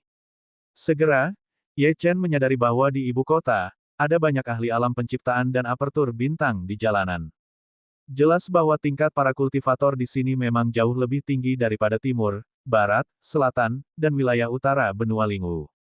Saat dia berjalan, aroma anggur yang aneh tiba-tiba memasuki hidung Ye Chen. Mata Feng Qingyang berbinar dan dia tersenyum. "Nak, anggur ini cukup menarik. Layak diminum. Minum. Aku sedang tidak ingin minum." Ye Chen memutar matanya ke arah Feng Qingyang. "Nak, aku punya alasan untuk mengatakan itu," kata Feng Qingyang langsung. "Kaisar Iblis tertidur lelap karena pertempuran itu. Kamu telah melangkah ke Kerajaan Sembilan Keterpencilan. Jika kamu ingin menghidupkan kembali tubuh aslinya, kamu harus membangunkannya. Dan cara terbaik untuk membangunkan pihak lain adalah dengan menggunakan sesuatu yang pernah dicintainya." Dari aroma anggurnya, tampaknya resepnya telah diwariskan dari zaman kuno. Apakah kamu tidak akan mencobanya? Ye Chen mengangguk tak berdaya dan melihat ke arah asal aroma itu. Dia melihat sebuah paviliun yang tampak indah dengan kata-kata, Paviliun Musim Semi Surgawi, tertulis di plakat di depan pintu. Ye Chen berjalan menuju Paviliun Musim Semi Surgawi. Begitu dia sampai di pintu, seorang wanita muda yang cantik datang dan tersenyum padanya. Halo, Tuan Muda. Bolehkah saya bertanya apakah Anda di sini untuk minum? Ye Chen mengingat instruksi Feng Qingyang dan hanya bisa menjawab, ya, saya ingin mencobanya. Tuan Muda, apakah Anda punya janji? Wanita muda itu bertanya sambil tersenyum. Sebuah janji. Ye Chen sedikit terkejut. Ini adalah pertama kalinya dia melihat restoran yang memerlukan reservasi di benua Lingwu. Pada saat ini, di atas paviliun mata air surgawi. Ketiga pria itu memegang gelas anggur dan menatap kerumunan yang ramai di lantai bawah. Dari sudut pandang mereka, orang-orang di bawah itu adalah semut. Jika Ye Chen memperhatikan, dia pasti akan menemukan bahwa ketiganya adalah para jenius Akademi Angin Surgawi. Pemuda dengan tingkat kultivasi paling misterius di antara ketiganya memperlihatkan kilatan dingin di matanya. Meskipun dia hanya seorang ahli alam penciptaan tingkat kedua, saya tidak akan meremehkannya jika dia menggunakan kekuatan penuhnya. Dua lainnya dari Akademi Angin Surgawi menatapnya dengan mata terbelalak. Jenius paling mengerikan dari Akademi Angin Surgawi ini benar-benar mengatakan bahwa seorang anak alam penciptaan tidak boleh diremehkan. Wu yang menggelengkan kepalanya. Orang ini memang memiliki tanda dan aura garis keturunan dewa yang tidak lengkap. Namun, dia baru berusia 20-an dan baru mencapai alam penciptaan. Ini cukup untuk membuktikan bahwa potensinya rendah. Pemuda misterius itu tersenyum. Di dunia ini, Anda tidak dapat menilai pahlawan berdasarkan tingkat kultivasi mereka. Saya akan berhenti di sini. Setelah itu, dia berbalik dan pergi. Wu yang sedikit tidak senang dengan sikap pemuda misterius itu, tetapi ketika dia memikirkan identitas dan kekuatan pihak lain, dia menahannya. Dia hanya bisa menatap Ye Chen di pintu. Kemudian, dia memikirkan sesuatu dan segera turun ke bawah. Pada saat ini, karena Ye Chen harus membuat janji di sini, dia tidak tertarik. Meskipun kebangkitan Kaisar Iblis itu penting, dia merasa bahwa masih mustahil untuk mengandalkan anggur untuk mencapainya. Tepat saat dia hendak pergi, sebuah suara tiba-tiba terdengar. Jadi, itu adalah jenius garis keturunan Dewa Akademi Api Surgawi, ya. Kau ingin masuk dan minum juga. Ye Chen berbalik dan melihat Wu Yang. Ye Chen tidak terlalu khawatir. Kekuatan sejati orang ini masih di bawah Zhou Chun, dan dengan demikian tidak menarik minatnya. Wu yang melihat bahwa Ye Chen tidak berbicara dan ekspresi jijik melintas di matanya. Dia menjadi lebih senang dengan dirinya sendiri. Menurutnya, bagaimana mungkin seseorang seperti Ye Chen berani membantahnya? Bahkan jika orang ini memiliki beberapa aspek misterius, baginya, ini tidak ada artinya dibandingkan dengan kekuatan sejati. Bukankah diamnya Ye Chen adalah bukti terbaik? Dia tidak tahu bahwa Ye Chen terlalu malas untuk berbicara dengannya. Namun, Wu yang tidak berniat membiarkan Ye Chen pergi. Dia mencibir dan berkata, "Nak, kau ingin masuk dan minum. Aku khawatir kau bahkan belum pernah mendengar tentang Paviliun Mata Air Surgawi, kan?" "Aku belum pernah mendengarnya," kata Ye Chen acuh tak acuh sambil melirik Wu Yang. Wu yang menunjuk Ye Chen. "Lihat, orang ini bahkan belum pernah mendengar tentang Paviliun Mata Air Surgawi. Dia bahkan tidak tahu tentang sistem reservasi tetapi dia ingin masuk. Aku khawatir dia berpikir bahwa tempat ini seperti restoran di pedesaan yang tidak memerlukan reservasi." Ketika orang-orang yang lewat mendengar kata-kata Wu Yang, mereka juga melihat ke arah Ye Chen dan berbisik di antara mereka sendiri. Mendengar kata-kata orang banyak, Wu yang menatap Ye Chen dengan lebih bangga dan berkata, "Biarkan aku memberitahu kau, Paviliun Mata Air Surgawi bukanlah tempat di mana kau dapat masuk hanya karena kau punya uang. Jika kau ingin minum secangkir anggur di sini, kau harus membuat janji terlebih dahulu. Setiap cangkir anggur spiritual di sini adalah anggur yang tak tertandingi. Persediaan terbatas setiap harinya, dan jadwal janji temu sudah dipesan beberapa tahun sebelumnya. Bagaimana Anda bisa masuk sesuai keinginan? Kau ingin masuk dan minum.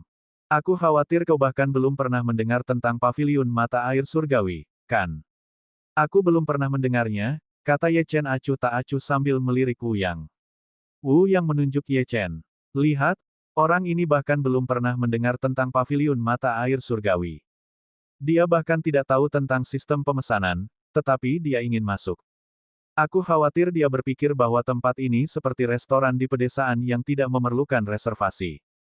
Ketika orang-orang yang lewat mendengar kata-kata Wu Yang, mereka juga melihat ke arah Ye Chen dan berbisik di antara mereka sendiri.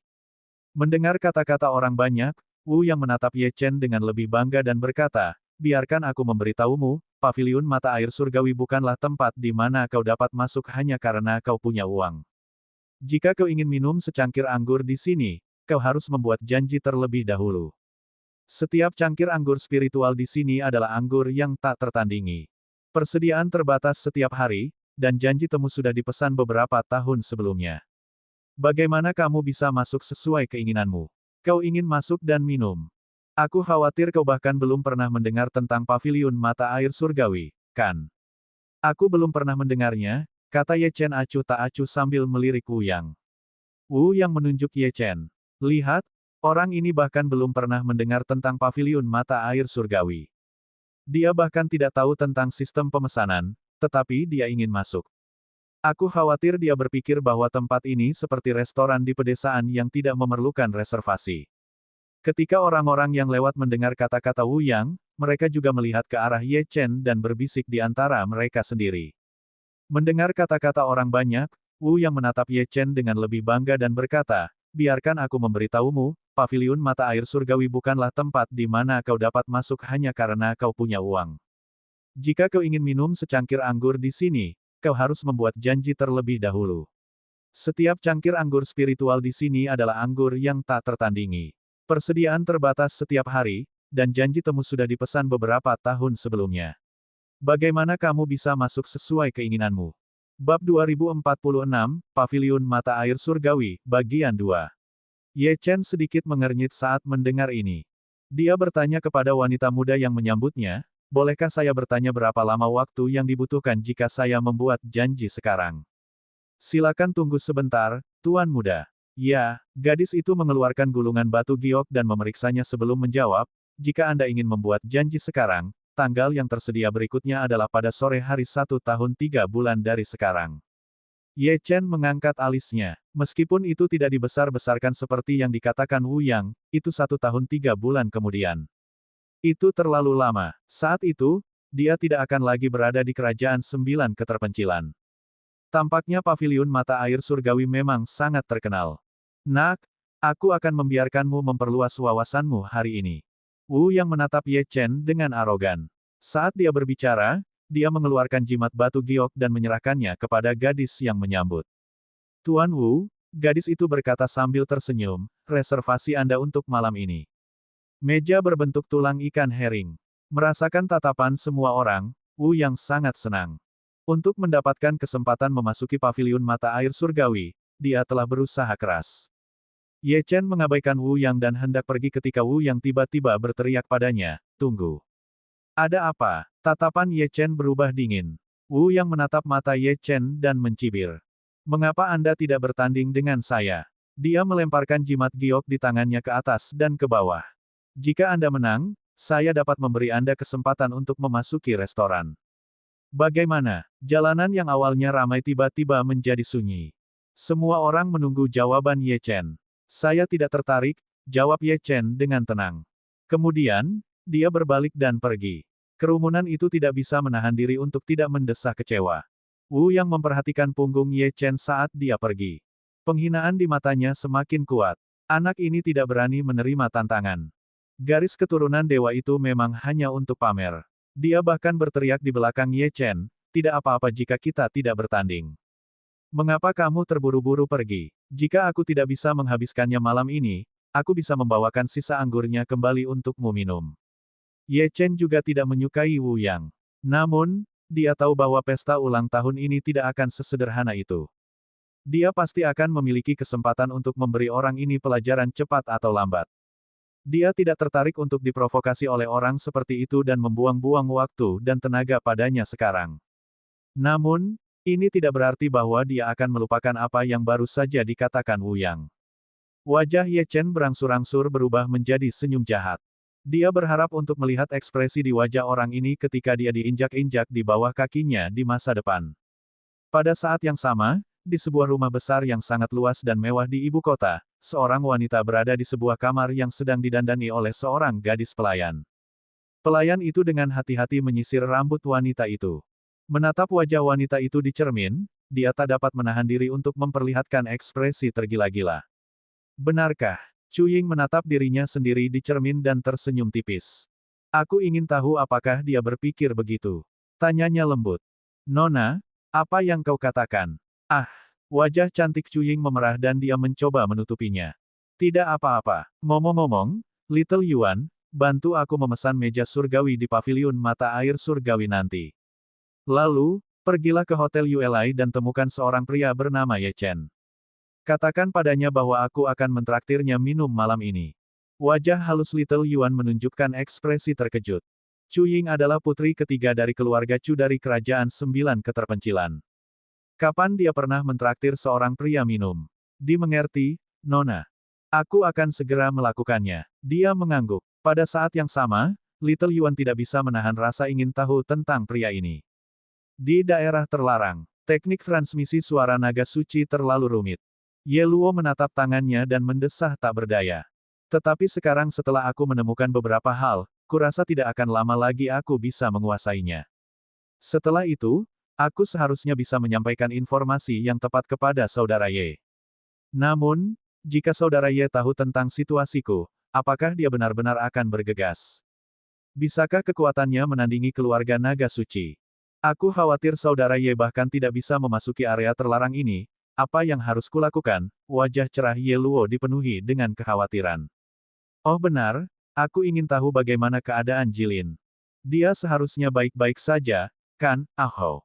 Siapa yang membicarakanku? Jilin, yang berdiri di tengah istana, mengusap hidungnya dan bergumam. Tiba-tiba, dia memikirkan sesuatu dan menatap Lan Suewe, yang ada di depannya. Kau bilang kau punya berita tentang Ye Chen. Memang. Dia seharusnya meninggalkan Akademi Api Surgawi. Lan Suewe mengangguk dan berkata, seharusnya jauh lebih mudah bagimu untuk menemukannya sekarang. Mata Jilin berbinar karena terkejut.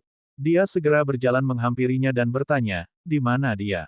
Aku sudah menemukan beberapa petunjuk tentang masalah yang sedang kuselidiki, dan aku perlu memberitahunya tentang hal itu. Lan Suewe tersenyum dan berkata, Kerajaan Sembilan Keterpencilan. Di mana tempat ini? Jilin bingung. Mengapa kedengarannya begitu menakutkan? Ada banyak segel di sana. Kamu tidak bisa memasuki Kerajaan Sembilan Keterpencilan. Namun, begitu kamu berada di luar kerajaan, kamu dapat menemukan cara untuk menghubungi Ye Chen. Baiklah, kalau begitu kita akan berangkat sekarang. Siapa yang akan membawaku ke sana? Jilin mengangguk. Lebih cepat lebih baik. Lan Suewe tidak membuang waktu. Dia meraih Jilin dan mencabik-cabik ruang di depannya. Ruang beriak, dan mereka berdua benar-benar menghilang dari istana pedang segudang. Pada saat ini, di ibu kota Kerajaan Sembilan Keterpencilan. Ye Chen tidak berjalan lama sebelum dia kembali ke hotel. Setelah menyerahkan kredensial check-in-nya, resepsionis tersenyum padanya. Ada seorang wanita yang telah menunggumu sejak lama. Menungguku. Mungkinkah itu Chu Ying? Di belakang meja resepsionis, seorang wanita melangkah maju. Setelah mengamati Ye Chen, dia tersenyum padanya. Permisi, apakah Anda tuan? Ye Chen menatapnya dengan bingung dan mengangguk. Benar, dan kamu. Wanita muda ini memiliki penampilan yang halus, tetapi dia belum pernah melihatnya sebelumnya. Little Yuan tersenyum. Saya gadis pelayan Nona Chu Ying, Little Yuan. Nona kami meminta saya untuk memberitahu Anda bahwa dia akan mentraktir Anda minum di paviliun musim semi surgawi malam ini. Paviliun musim semi surgawi. Ekspresi Ye Chen berubah sedikit aneh ketika dia mendengar kata-kata ini. Dia baru saja ke sana dan ditolak. Dia tidak menyangka Chu Ying akan mengundangnya ke sana untuk minum. Yah, bagaimanapun juga, berdasarkan kata-kata Feng Qingyang, dia harus mencoba anggur untuk mempercepat kebangkitan Kaisar Iblis. Bahkan jika hanya ada 1% peluang, itu layak dicoba. Saya mengerti. Saya akan pergi malam ini, dia mengangguk pada Little Yuan. Ye Chen kembali ke kamarnya untuk beristirahat sebentar sebelum dia bangkit dan berjalan menuju paviliun musim semi surgawi. Tanda tanya. Bab 2047, apakah kau merindukanku?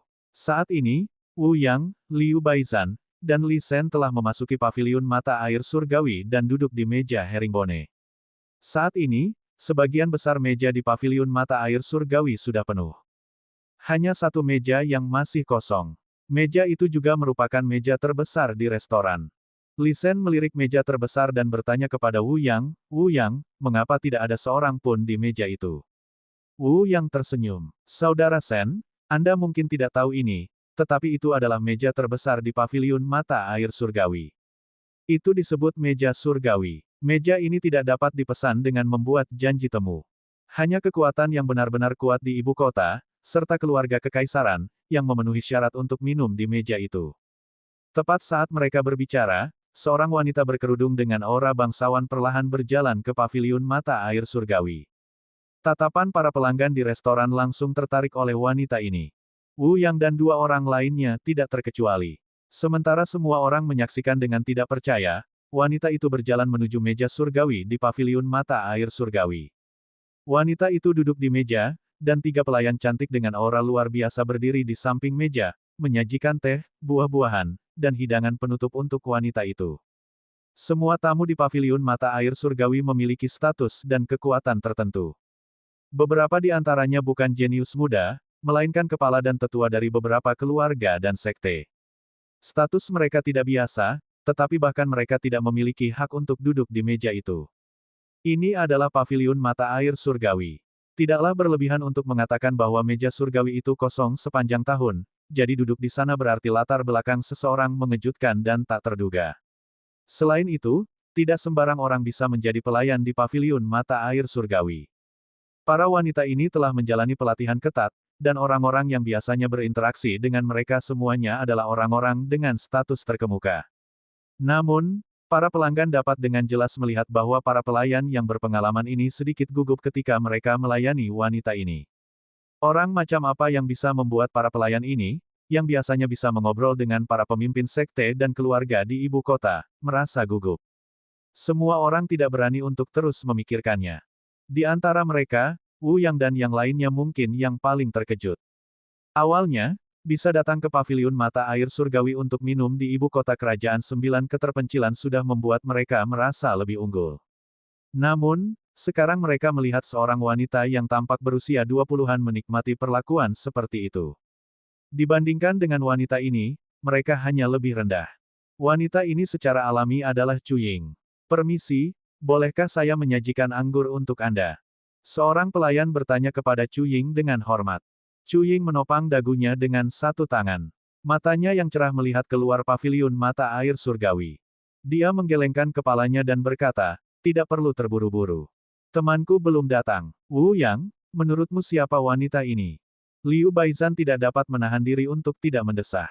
Sepertinya dia seusia dengan kita, tetapi dia adalah ahli alam gerbang tertutup. Lagi pula, jika dia dapat duduk di meja surgawi di paviliun mata air surgawi dan menikmati perlakuan seperti itu, ketika dia melihat Chu Ying, dia tidak dapat menahan rasa iri. Ada juga jejak keinginan yang berusaha dia sembunyikan sebisa mungkin. Meskipun dia tidak dapat melihat wajahnya dengan jelas, dia yakin bahwa wanita ini jelas merupakan wanita yang sangat cantik. Selain itu, sosoknya juga yang terbaik dari yang terbaik. Wu Yang menundukkan kepalanya karena takut dan berkata, berhentilah mencari. Aku tidak mengenal wanita ini. Namun, aku dapat yakin bahwa faksi di belakangnya jelas bukan sesuatu yang dapat dibandingkan dengan akademi kita. Cepatlah minum. Liu Baizhan dengan cepat menarik kembali pandangannya. Dia tidak ingin menjadi musuh dengan kekuatan utama dari kerajaan 9 keterpencilan tanpa alasan. Pada saat ini, Ye Chen memasuki paviliun mata air surgawi. Tuan muda, apakah Anda di sini untuk membuat janji? Tanya seorang wanita muda yang menyapa Ye Chen. Pada saat ini, mata Liu Baizhan berbinar. Dia menarik Wu Yang dan berkata, Wu Yang, lihat anak itu. Kenapa dia ada di sini lagi? Wu Yang tertegun sejenak. Kemudian, tatapan lucu muncul di matanya. Ye Chen ini benar-benar datang ke paviliun mata air surgawi untuk minum sisa anggur spiritual mereka. Wu Yang segera berdiri. Dia melirik Ye Chen dan berkata kepada gadis muda yang baru saja berbicara dengan Ye Chen, haha, Tuan Ye ini teman kita, kalau begitu, tolong, gadis itu tersenyum. Namun, sebelum gadis itu bisa menyelesaikannya, Wu Yang tiba-tiba berteriak, teman ini ada di sini untuk melihat kita minum. Setelah kita selesai minum, tolong bantu dia mengemas sisanya. Dia ingin membawanya pergi. Begitu dia mengatakan ini, paviliun musim semi surgawi yang awalnya berisik langsung menjadi sunyi. Hampir semua orang merasa geli, menghina, dan bahkan jijik dengan Ye Chen. Ini adalah pertama kalinya mereka mendengar seseorang datang ke paviliun musim semi surgawi untuk mengambil sisa anggur orang lain. Ini benar-benar tidak pernah terdengar. Beberapa orang hendak mengejek Ye Chen ketika suara wanita lembut terdengar di paviliun musim semi surgawi. Ye Chen, kamu akhirnya di sini. Apakah kamu merindukanku? Chu Ying tersenyum tipis. Saat dia berbicara, dia berjalan langsung ke Ye Chen dan memegang tangannya saat mereka berjalan menuju meja surgawi. Mereka yang ingin mengejek Ye Chen menegang. Mereka tidak tahu apakah harus membuka mulut atau menutupnya. Mereka menelan kata-kata yang akan keluar dari mulut mereka. Suasana di paviliun musim semi surgawi tampaknya membeku dalam sekejap. Semua orang memandang Chu Ying dan Ye Chen dengan heran dan bahkan takut. Mereka menyaksikan sikap hangat Chu Ying terhadap Ye Chen dan tindakan intimnya. Anak ini memiliki hubungan yang luar biasa dengan wanita misterius dengan latar belakang yang luar biasa itu. Pada saat ini, para pelanggan di restoran tidak lagi memandang Ye Chen. Sebaliknya, mereka langsung mengalihkan pandangan penuh penghinaan dan rasa jijik kepada Wu Yang dan yang lainnya. Karena Ye Chen memiliki hubungan yang begitu intim dengan wanita misterius itu, mustahil baginya untuk datang ke sini untuk minum sisa anggur Wu Yang. Terlebih lagi, dia sedang duduk di meja surgawi, di mana total 108 jenis anggur spiritual akan disajikan. Orang Wu Yang ini tidak lebih dari seorang badut yang mencoba menghasut orang banyak. Wu Yang, di sisi lain, tampak seperti telah membatu. Mulutnya menganga, dan matanya terbuka lebar. Dia berdiri tak bergerak di tempat, dan bahkan napasnya tampak terhenti. Setelah beberapa lama, darah mulai mengalir di tubuhnya lagi, dan wajahnya terasa seperti terbakar. Wu Yang sangat malu sehingga dia ingin bunuh diri. Dia telah mengucapkan kata-kata itu dengan sangat keras sehingga semua orang di restoran itu mendengarnya. Dia mengira ini adalah kesempatan yang sempurna untuk menyerang Ye Chen dan mengejeknya, tetapi sekarang dialah yang harus menanggung rasa malu dan penghinaan. Bahkan mungkin saja dia telah membuat musuh dengan wanita misterius itu. Jika memang begitu, maka Akademi Angin Surgawi pun akan menderita. Bab 2048, diinjak-injak. Meskipun Ye Chen tidak mengatakan sepatah kata pun, dia telah menginjak-injak wajah dan martabat Wu Yang di bawah kakinya. Orang bisa membayangkan betapa marahnya Wu Yang, tetapi apakah kemarahan berguna? Liu Baizhan dan Li Shen mengerutkan kening dan menundukkan kepala. Wu Yang bersama mereka. Jika Wu Yang dipermalukan, mereka harus menanggung konsekuensinya juga. Mereka datang ke paviliun mata air surgawi untuk minum, tetapi berkat kejadian ini, semuanya hancur. Liu Baizhan mengerutkan kening. Tingkat kultivasi anak ini sangat rendah. Bagaimana dia bisa berkenalan dengan wanita dengan status itu? Terlebih lagi, wanita itu jelas-jelas menyukainya. Mata segitiga Wu yang bersinar dengan kilatan dingin. Anak ini jelas belum pernah mendengar tentang paviliun mata air surgawi, jadi bagaimana dia akhirnya berteman dengan seseorang seperti dia? Kemungkinan besar anak ini menggunakan garis keturunan dewa yang lemah untuk menipu wanita itu. Itu mungkin. Mata Liu Baizhan berbinar. Kalau tidak, bagaimana mungkin wanita yang tak tertandingi seperti dia bisa jatuh cinta pada anak yang tidak berguna seperti itu? Li Shen diam-diam meminum anggurnya. Dia tidak terlalu memperhatikan hal-hal ini. Dia hanya peduli dengan kekuatannya sendiri. Percakapan Wu Yang dan Liu Baizhan membuatnya merasa sedikit jijik. Dia tidak menyukai orang yang akan mencari alasan setiap kali sesuatu yang buruk terjadi. Dia percaya bahwa instingnya benar, dan bahwa Ye Chen jelas tidak lemah. Chu Ying memandang Wu Yang dan yang lainnya dengan acuh tak acuh dan bertanya, orang itu sepertinya bersikap kasar kepadamu tadi. Apakah kamu ingin aku memberinya pelajaran untukmu? Mengingat status Chu Ying, dia tidak perlu melakukan apapun sendiri. Hanya dengan beberapa kata, dia bisa menendang Wu Yang dan yang lainnya keluar dari paviliun mata air surgawi. Ye Chen mengangkat bahu. Itu hanya gonggongan anjing. Jangan pedulikan itu. Dia tidak sengaja merendahkan suaranya, jadi kata-katanya sampai ke telinga Wu Yang. Wu Yang memelototinya dengan mata merah. Dia adalah jenius paling luar biasa di Akademi Angin Surgawi tahun kedua. Biasanya, semua orang akan memperlakukannya dengan sangat hormat, tetapi sekarang seorang ahli alam penciptaan biasa mengejeknya di depan umum. Kapan dia pernah dipermalukan seperti ini? Wu Yang menggertakkan giginya. Dia tidak menginginkan apapun selain menghancurkan Ye Chen, tetapi setelah mengepalkan tinjunya untuk waktu yang lama, dia akhirnya melepaskannya. Dia tidak berani melakukannya, karena wanita misterius itu jelas-jelas melindungi Ye Chen sekarang. Sejujurnya, bahkan tanpa kehadiran wanita ini, dia tidak akan berani bertindak gegabah di paviliun mata air surgawi. Wu yang menenangkan dirinya dan mencoba mempertahankan sikapnya yang elegan. Dia berkata dengan sopan kepada Chu Ying, yang duduk di samping Ye Chen, "Peri, aku Wu yang dari Akademi Angin Surgawi. Ada sesuatu yang ingin kukatakan padamu. Orang di sampingmu yang bernama Ye Chen adalah pembohong yang tidak tahu malu. Kamu mungkin telah tersihir oleh apa yang disebut tanda dan garis keturunan surgawinya. Hari ini, aku menantangnya di depan banyak orang di depan paviliun mata air surgawi, tetapi dia pergi dengan ekor di antara kedua kakinya. Jadi, namun, Chu Ying hanya melirik Wu yang dengan acuh tak acuh dan melontarkan dua patah kata. Diam. Kata-kata ini membuat restoran itu langsung hening. Ketika Wu yang mendengar ini, dia tercengang. Darahnya mengalir deras, dan wajahnya berubah menjadi hijau dan putih. Kapan dia pernah mengalami perasaan seperti itu sebelumnya? Dia adalah seorang jenius yang sangat luar biasa di Akademi Angin Surgawi dan dikagumi oleh banyak orang. Di benua Lingwu, bahkan para ahli alam gerbang tertutup biasa akan menunjukkan rasa hormat kepadanya karena potensinya dan tidak akan mencaci makinya di depan umum. Namun, ini tidak menjadi masalah bagi Chu Ying. Dia lahir di keluarga Chu dari kerajaan 9 keterpencilan. Dia telah melihat banyak sekali jenius yang 100 kali lebih luar biasa daripada Wu Yang. Bahkan di depan para jenius itu, Chu Ying akan melakukan apapun yang dia inginkan. Karena itu, dia tentu tidak akan repot-repot menyembunyikan pikiran batinnya atau mempertimbangkan reputasi mereka. Wu yang melirik Liu Baizhan dan Li Shen. Wanita dengan latar belakang yang kuat ini tidak hanya memarahinya di depan umum, tetapi juga di depan Liu Baizhan dan Li Shen. Jika berita ini menyebar dari mereka, reputasinya di akademi akan anjlok.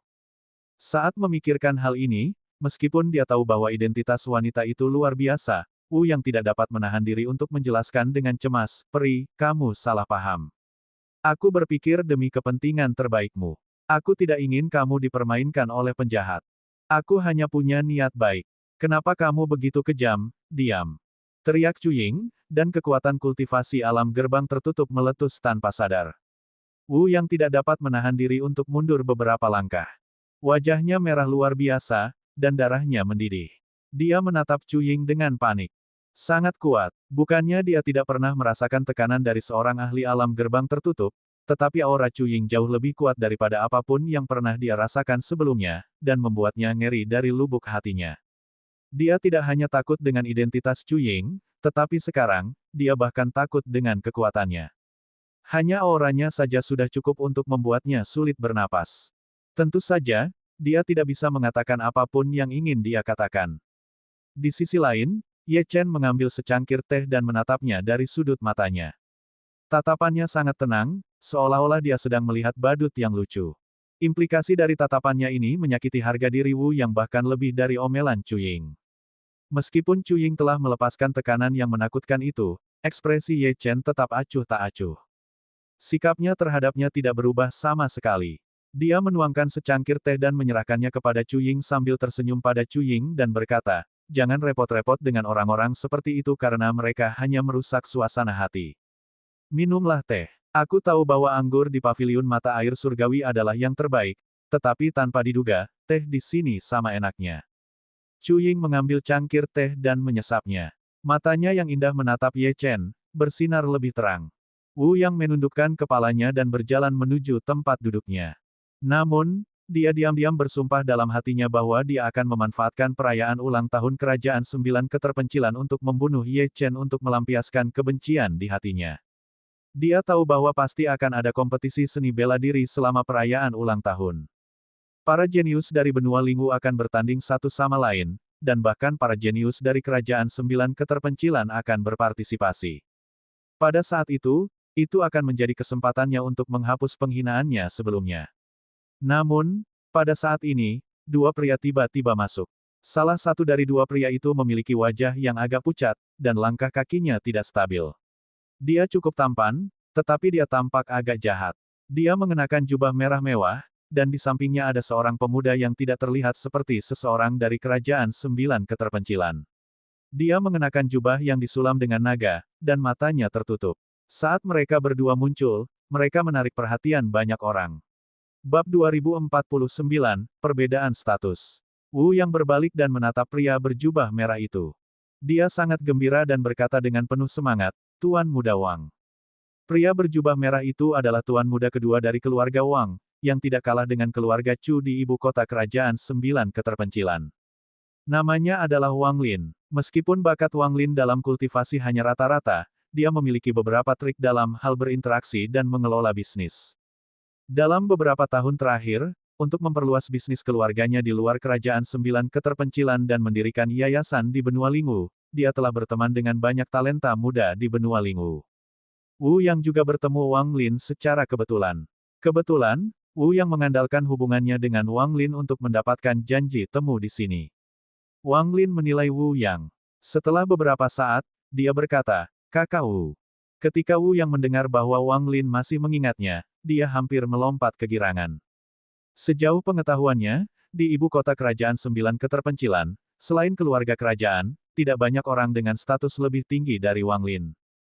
Jejak kekejaman melintas di matanya yang tipis. Awalnya dia ingin menunggu sampai perayaan ulang tahun dan kompetisi seni bela diri, tetapi sebuah kesempatan tiba-tiba muncul dengan sendirinya. Tampaknya bahkan surga ada di pihaknya. Tidak peduli seberapa mulia status wanita bercadar itu, tidak mungkin baginya untuk lebih mulia daripada tuan muda kedua dari keluarga Wang, bukan? Pada saat ini, sebagian besar orang di restoran mengenali Wang Lin. Mereka semua berdiri dan dengan hormat berkata kepada Wang Lin, "Tuan Muda Wang." Meskipun keluarga Wang dan keluarga Chu sama-sama raksasa di ibu kota, keluarga Wang sangat terkenal dibandingkan dengan keluarga Chu. Kebanyakan orang di ibu kota tidak mengenal Chu Ying, tetapi semua orang mengenal Wang Lin. Wang Lin juga menikmati perlakuan seperti itu. Dia tersenyum lembut dan berkata, "Halo, semuanya. Mari kita minum. Tidak perlu memikirkan saya." Saat dia berbicara, dia melihat ke arah Wu Yang. "Ada apa, Saudara Wu? Karena kamu di sini untuk minum di paviliun mata air surgawi, apakah kamu ingin minum bersama?" Wang Lin bertanya sambil tersenyum. Mata Wu Yang berbinar. Wajahnya, yang pucat karena Ye Chen dan Chu Ying, sekarang memerah. Wang Lin benar-benar mengundangnya untuk minum bersamanya.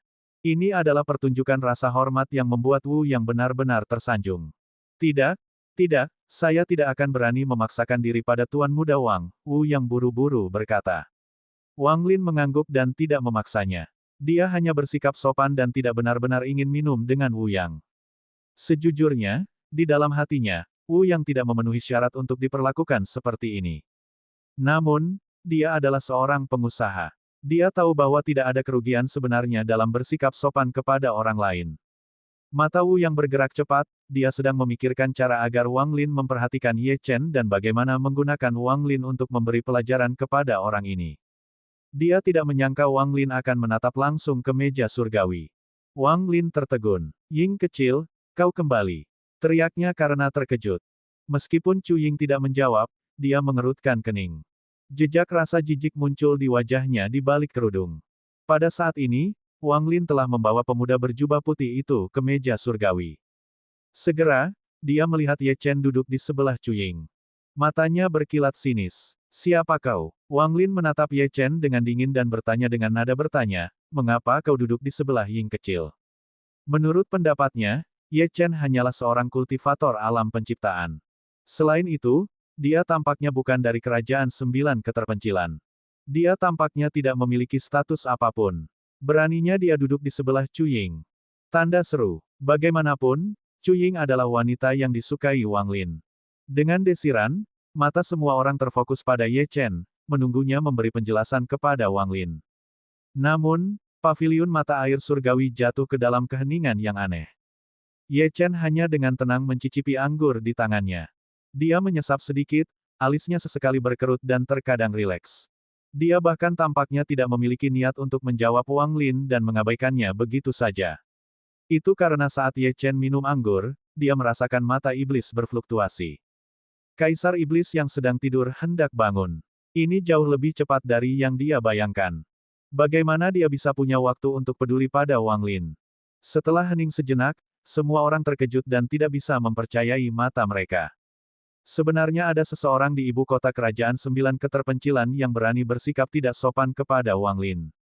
Bahkan anggota keluarga kerajaan mungkin tidak melakukan ini. Namun, anak ini telah melakukan hal itu. Wajah Wang Lin segera menjadi dingin, dan niat membunuhnya terungkap. Mata Wu yang berkilat dan dia berteriak pada Ye Chen, Tuan Muda Wang bertanya padamu. Apa kau tidak mendengarnya? Aku memperingatkanmu, Ye Chen. Ini bukan hanya masalahmu. Tindakanmu akan melibatkan seluruh Akademi Api Surgawi. Wu yang benar-benar memanfaatkan ketidakpuasan Wang Lin terhadap Ye Chen untuk mempersulitnya. Dia ingin memanfaatkan kesempatan ini untuk menekan Ye Chen. Ye Chen meletakkan gelas anggurnya dan menatap Wu yang dengan dingin. Namun, sebelum dia bisa berbicara, Chu Ying berkata tanpa ekspresi, Wang Lin, kenapa urusanmu dengan siapa aku duduk? Nada suaranya dingin. Semua orang di paviliun mata air surgawi merasa seolah-olah darah mereka akan membeku. Ketika Wang Lin mendengar ini, ekspresinya sedikit berubah. Namun, yang mengejutkan semua orang, dia tidak marah. Sebaliknya, dia menatap Chu Ying dan memberinya senyum menjilat. Ying kecil, bukan itu yang kumaksud, bola mata pelanggan itu hampir keluar.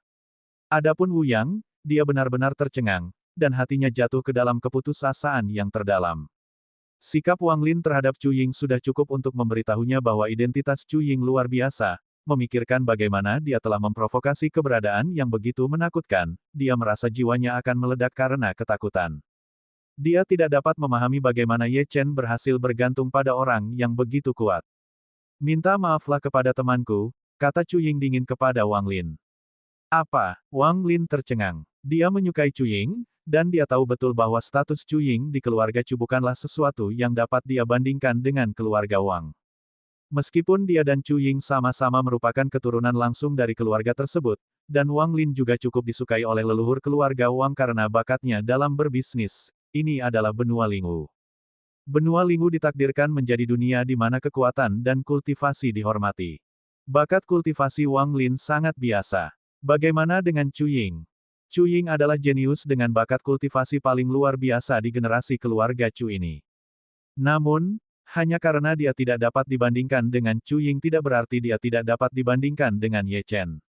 Mengapa dia harus meminta maaf kepada orang luar seperti Ye Chen? Wajah Wang Lin memucat. Dia memaksakan senyum dan berkata, Ying kecil, jangan bercanda lagi. Meskipun dia bukan putra kesayangan keluarga Wang, dia tetaplah keturunan langsung keluarga Wang dan mewakili martabat keluarga Wang di ibu kota. Bagaimana dia bisa dengan santai meminta maaf kepada seorang kultivator tak bernama yang bahkan bukan dari kerajaan 9 terpencil? Bagaimana dia bisa dengan santainya meminta maaf kepada seorang kultivator tak bernama yang bahkan bukan berasal dari kerajaan 9 keterpencilan? Bagaimana dia bisa dengan santainya meminta maaf kepada seorang kultivator tak bernama yang bahkan bukan berasal dari kerajaan 9 keterpencilan? Bab 2050, biar aku yang menangani ini. Ini tidak hanya akan mempermalukannya sendiri, tetapi juga akan merusak reputasi keluarga Wang. Apakah aku terlihat seperti sedang bercanda? Chu Ying menatap Wang Lin dengan serius. Meskipun dia tidak sepenuhnya yakin tentang hubungan antara Ye Chen dan Kaisar Iblis, dia tahu bahwa identitas Ye Chen luar biasa. Jika Kaisar Iblis datang sendiri, itu tidak akan diselesaikan dengan permintaan maaf, tetapi kehancuran seluruh keluarga kerajaan dari kerajaan 9 keterpencilan. Juga, siapa yang mengizinkanmu memanggilku Little Ying? Dahi Wang Lin sudah meneteskan keringat dingin. Dia menatap mata indah Chu Ying yang sedingin es. Tidak peduli seberapa keras dia memeras otaknya, dia tidak bisa mengerti mengapa Chu Ying begitu protektif terhadap anak ini, yang tidak memiliki latar belakang dan tidak memiliki kekuatan. Wang Lin menatap Chu Ying. Melihat bahwa dia benar-benar tidak akan menyerah dan memaksanya untuk meminta maaf kepada Ye Chen, dia menarik napas dalam-dalam. Ekspresinya menjadi gelap saat dia berkata, Nona Chu, jika aku menyinggungmu, aku minta maaf. Namun, aku tidak akan pernah meminta maaf padanya. Alasannya sederhana. Dia hanya orang luar yang rendah tanpa status. Dia ingin dia meminta maaf kepada orang seperti itu. Aku minta maaf, tetapi dia tidak memenuhi syarat untuk menerima permintaan maafku. Statusnya tidak setinggi Chu Ying, jadi tidak apa-apa baginya untuk meminta maaf kepada Chu Ying. Namun, untuk meminta maaf kepada orang yang tidak penting seperti Ye Chen. Reputasinya akan hancur, dan dia akan menyeret keluarga Wang juga. Apa katamu? Mata Chu Ying berkilat marah. Ye Chen tidak penting. Ye Chen tidak memenuhi syarat. Kaisar Iblis berdiri di belakang Ye Chen. Bukankah ini sama saja dengan mengatakan bahwa bahkan Kaisar Iblis tidak memenuhi syarat?